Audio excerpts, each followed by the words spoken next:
Mesdames, messieurs, mon sujet va vous étonner, vous surprendre même. Et pourtant, c'est bien de la liberté de conscience dont je vais vous parler. Ce tissu si léger, destiné à masquer une partie de mon visage, mon corps, est source de nombreux débats, souvent interminables. Je suis tous les jours confrontée au regard pesant du monde extérieur, où seule l'apparence compte. Il est difficile de marcher tranquillement sans que l'on me juge, m'épie, me dévisage. Dissimulée derrière ce morceau de tissu, j'observe le monde, impuissante face au jugement des hommes. Ce serait trop simple de dire que je me sens invisible. La vérité, c'est que je me sens terriblement visible et totalement ignorée. Je voudrais être libre, libre de me vêtir comme je le souhaite, être considérée consciente et responsable de mes choix. Oui, je me suis souvent remise en question et j'ai aussi rencontré des personnes tolérantes qui ne portaient nul jugement, qui m'ont soutenue.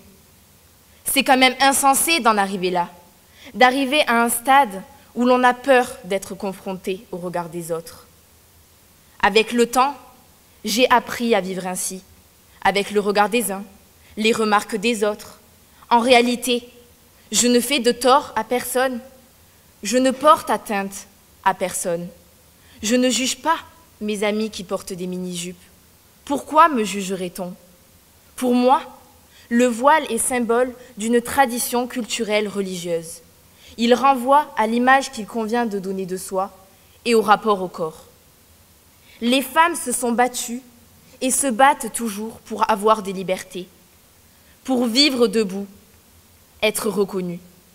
Parfois, elles se battent pour seulement le droit d'exister. Certains ne considéreront pas mon choix comme une liberté, mais plus comme une régression. Pourtant, mon but, aujourd'hui, c'est d'être ici pour défendre le droit de me vêtir en accord avec mes convictions. J'ai rencontré plusieurs femmes concernées par cette question du voile. J'ai été surprise de leur sincérité. Elles se sont confiées à moi franchement, sans crainte, sans a priori. Écoutons-les. Moi, Anna, je le portais depuis mes 13 ans. Lorsque je sortais dans la rue, je me sentais très différente des autres jeunes filles. Et j'ai compris que ce voile pouvait gêner, qu'il pouvait être perçu comme une soumission de la femme. Alors, je l'ai retiré. Moi, Sabrina, 31 ans, je le porte par conviction religieuse. Moi, Fatia, je ne suis soumise à personne, et personne ne m'a forcée à me couvrir. C'est mon choix personnel et réfléchi. Sans mon voile, je me sens nue. Moi, Leïla, c'est mon mari et mon père qui me l'imposent.